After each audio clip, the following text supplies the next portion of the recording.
How you doing? Welcome to Let's Get Stringing.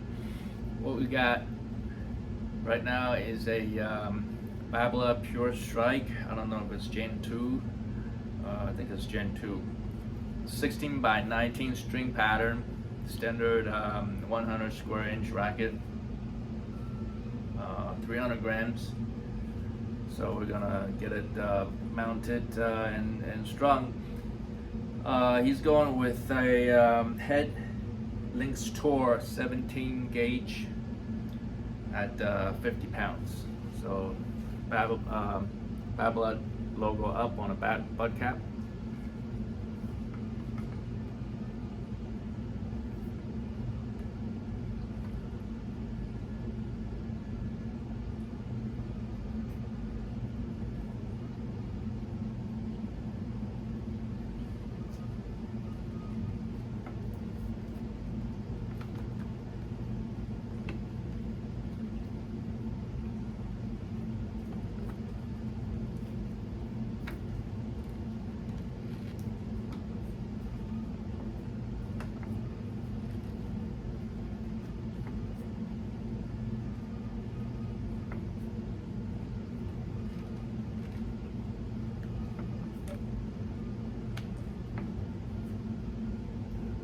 Tight enough.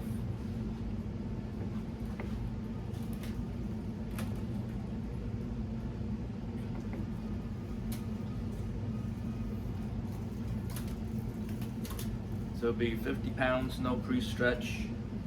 This is a pretty stiff string in order to avoid tennis elbow. I myself string it at 47 by 45 with this. I find that if I string it too high, especially higher than 48, 50, I could get tennis elbow with this. I mean, don't get me wrong, this is a very durable string. I mean, other than that initial stiffness in the first hitting session, by the second or third hitting session, it sort of stabilizes itself and then it becomes pretty stable and durable.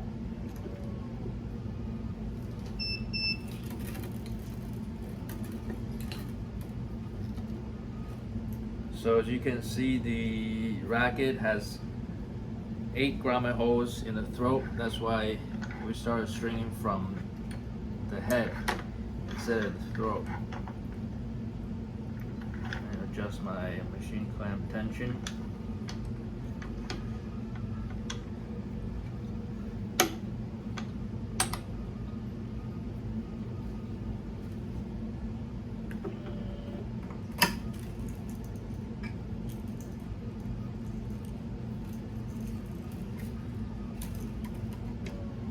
Pulling the first string tension on the lower half right now.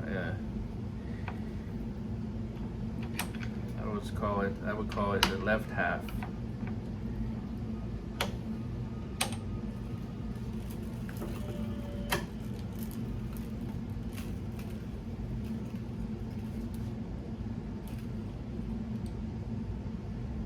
I have hit with this racket before on someone else's racket, and I felt pretty comfortable with it. Enough that I would think about buying it myself. And I also hit with the Generation 3 of the Babolat Pure Strike. That one's even more control oriented. I don't know if it was because the string that I had on when I first demoed it, it felt pretty low in power. It definitely has good control. So I would, and I think the Generation 3 right now is on sale for about $159 or somewhere around there. It's been out, that Gen 3's been out for like, gosh, 2-3 years at least. It's due for a new ramp.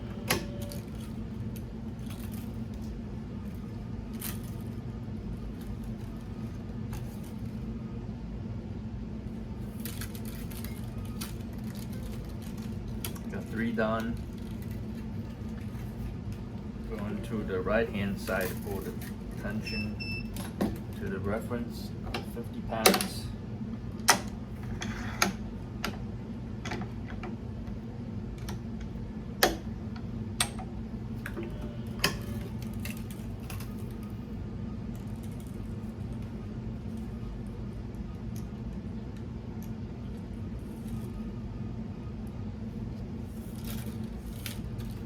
Grip is pretty dirty. I mean, if I had extra time, I would change it out for him, but I think I'd just throw in a new grip in there for him. He could change it himself.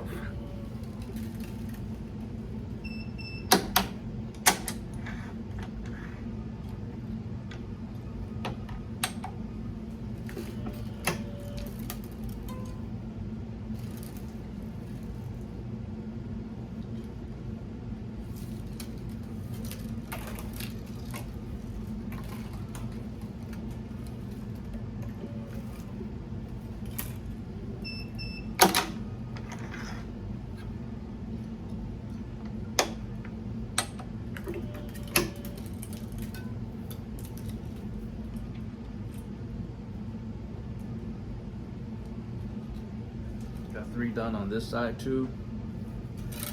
Now let's ping the string for a balance check. Ooh, that's off. This side was high, the right hand side was high.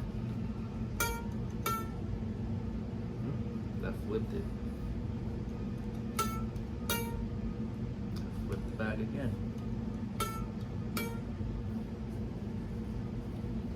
I can feel it moving when I press down on these strings. I mean, moving through the grommet hole.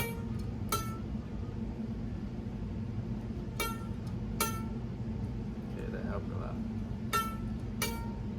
We're getting there, getting there.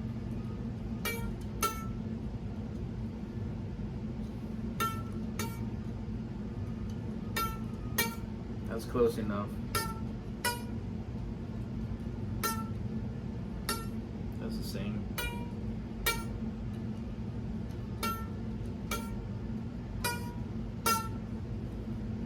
It's a bit tight.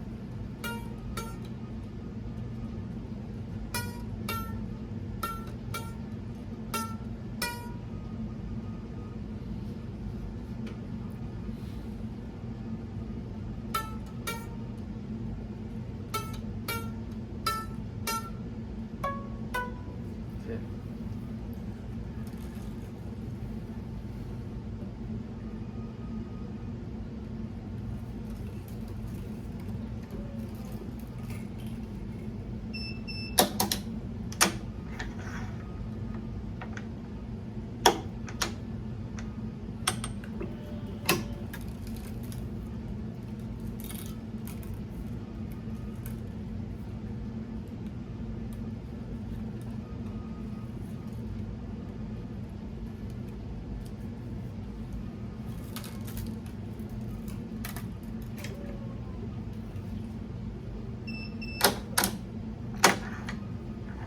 I'll go back to ping those strings again once it has a little bit more time to settle.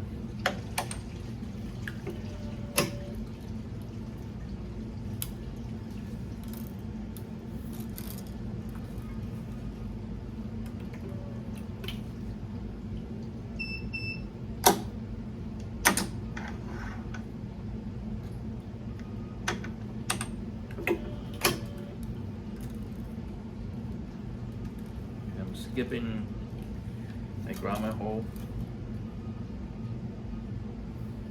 So it's the seventh hole at the throat as well as at the head.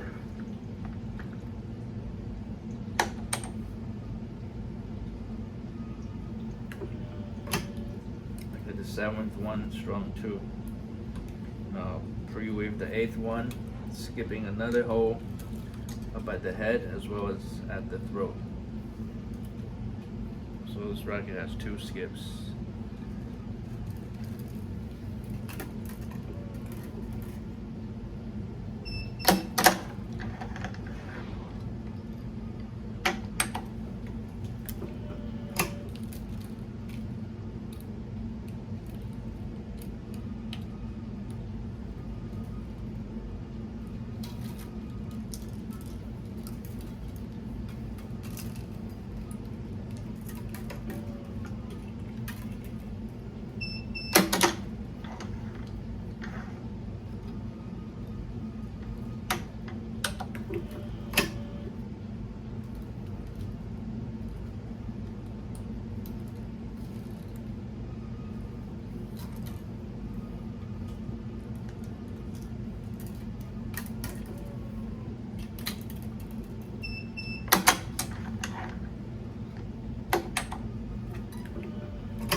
skipping one up top, skipping one on the bottom.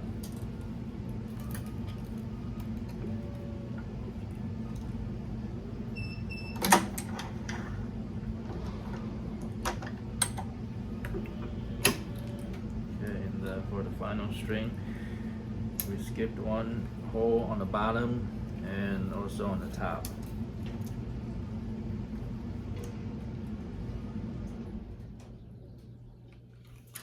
Let's put the tie-off tension with the extra 10% added.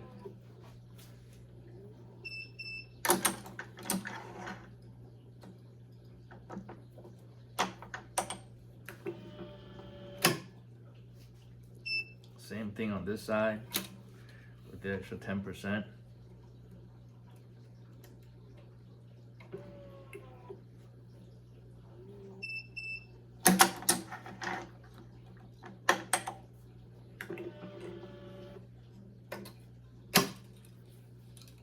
And we'll ping the strings again.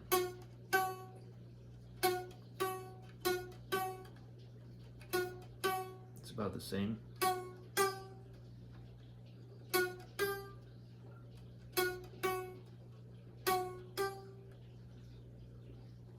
This one's a bit high. Let me loosen it, really loosen it some more.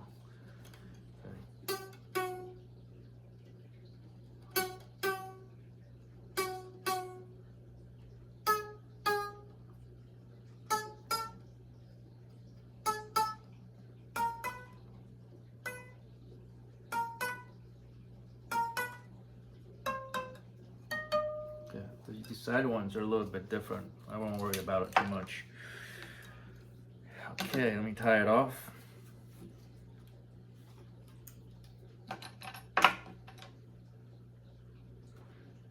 So with these polyester strings, I just learned that it's harder to achieve the tension balance compared to the soft string. So a little bit of difference in the clamping location and the starting methods can contribute to the difference in the pitch that you just heard. That's the equivalent of maybe half of a pound to a pound worth of difference in tension. Is my estimate.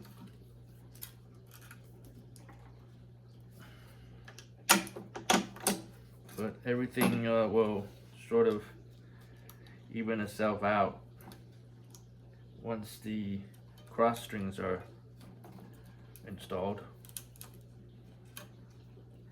and especially after a session of hitting, strings are going to move. So whatever tension each one has where you strung it at, they're all going to loosen up. Some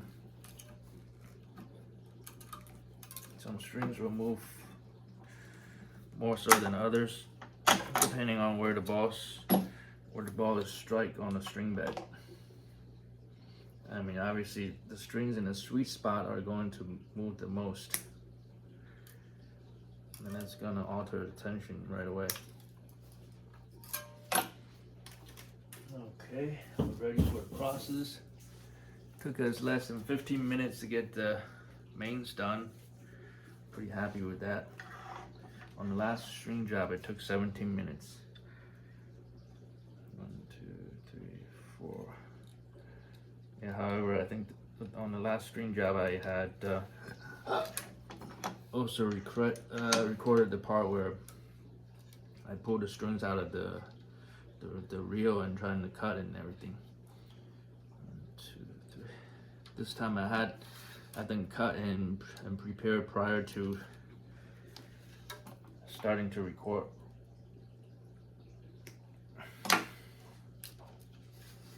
There's only so much you can speed up without ruining the quality of it.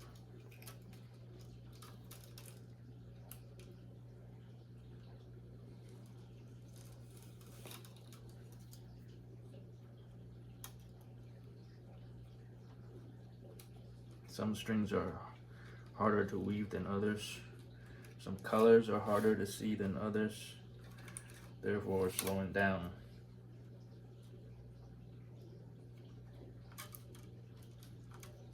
Like for example, for this string machine, the background which is the bottom of the turntable, is black. So whenever I string a black string, I have a hard time seeing, because the string just blends into the color of the turntable.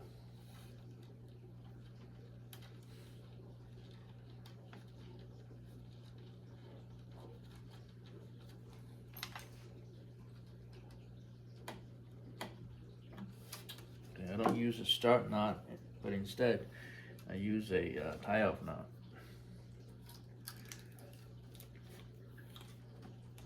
On the first string. So I will temporarily hold it in place with the start clamp, and we'll start to pull the tension from the second cross string, making sure that it's weaved correctly relative to the one above it and the one below it. The reason why I did the first strings backwards like this, 3, 2, 1 like this, I have explained in my other videos, is to make sure to reduce the most amount of string on string contact and wear. So the purpose is to retain most of the playability of the strings.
You can tell the string is pretty stiff.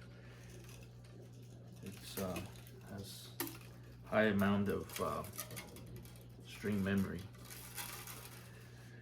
So I'm going to pull the tension on the first string by adding the knot tension, extra 10%.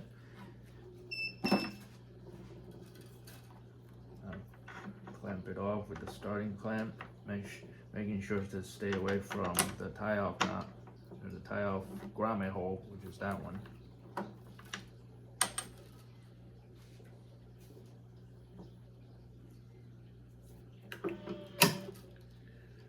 This way I have enough room to tie it off.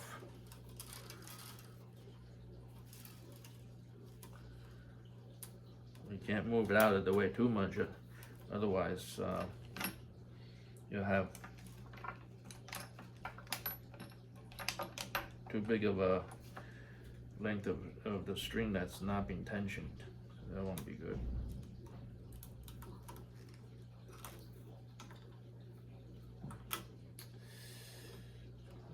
That's correct. Okay, what I'm using is the Parnell knot.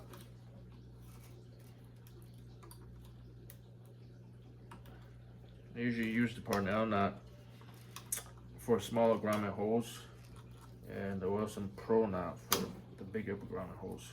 Oops. That doesn't help.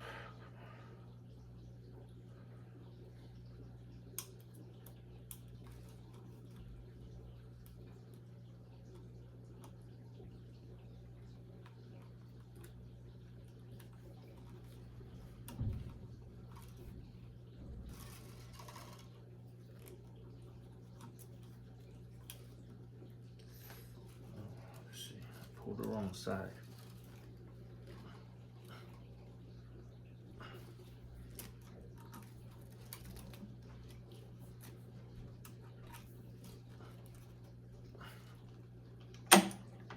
There we go.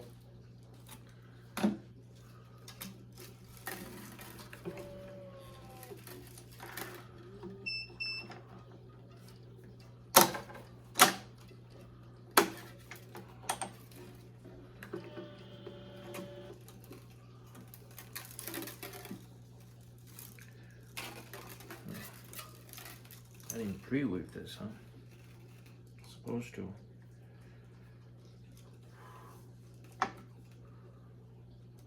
So now I will weave 2 strings instead of 1 to make up for the missed pre-weave.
This time I remembered to pre-weave. Wouldn't want to miss it again.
strings are so stubborn. Jesus.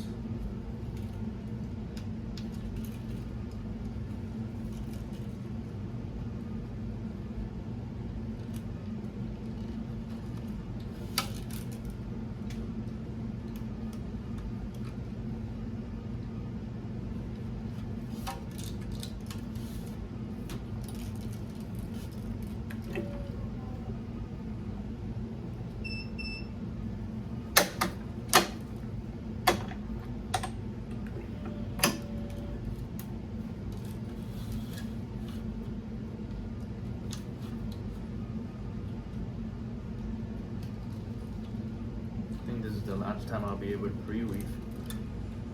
Matter of fact, I hope I have enough strings.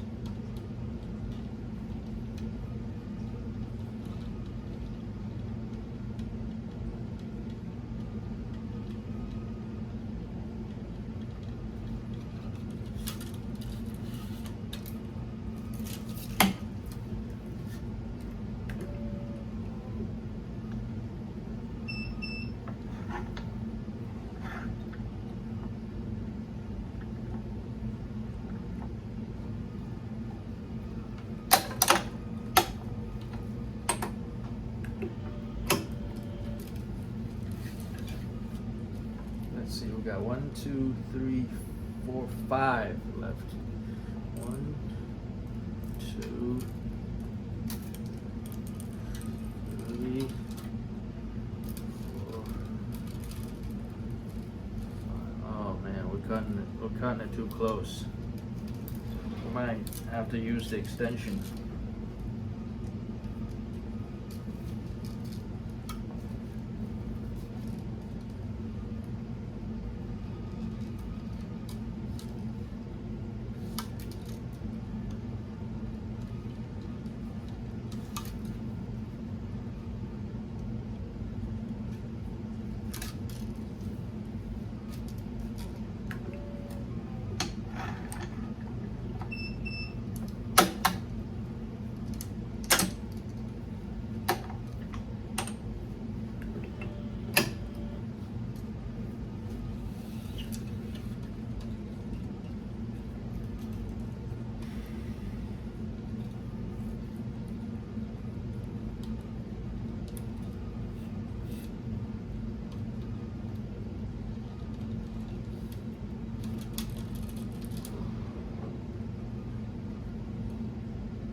2.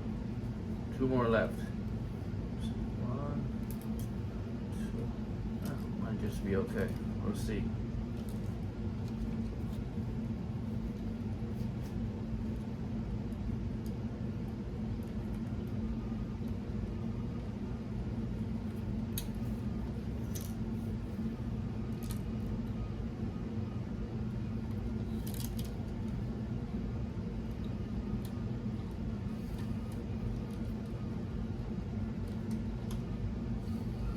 Before we tie off on the crosses, we'll make sure, we'll check for any weaving mistakes.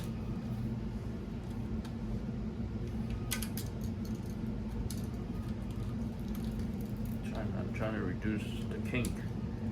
Whenever you see kink, try to unkink it.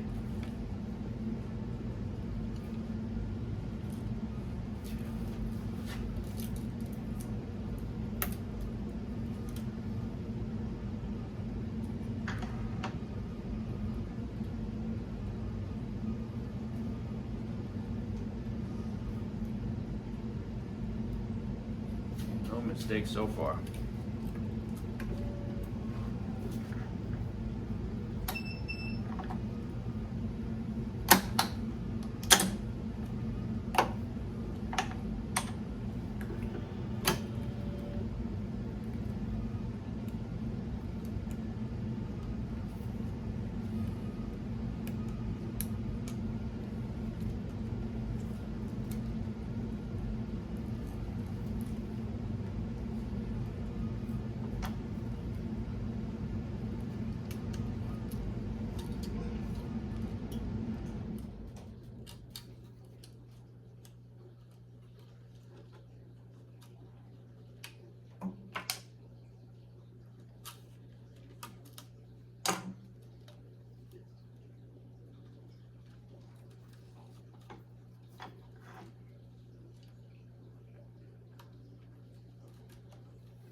Good news is it's able to reach the tension head without having to use an extension, but the bad news is it's not long enough to wrap around the Babolat. So what we'll do is we'll put it at 52 before giving the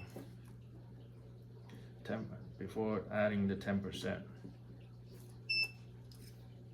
This way it makes up for the difference in the Babolat.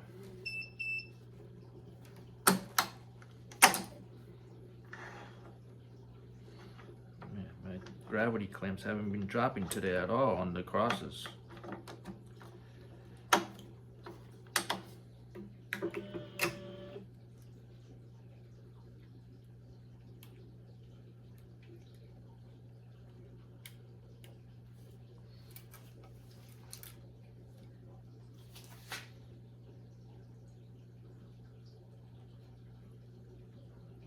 I don't know where to tie it off. Oh, here it is. That's easy. I could have clamped it closer to the frame, but it's the last string anyways, and I've added enough tie-out tension for compensation anyways.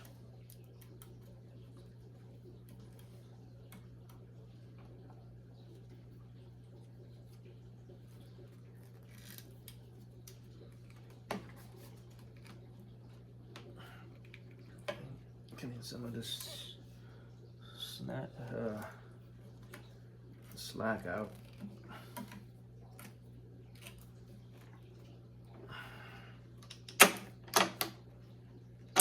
It's still not dropping. Okay.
Very good.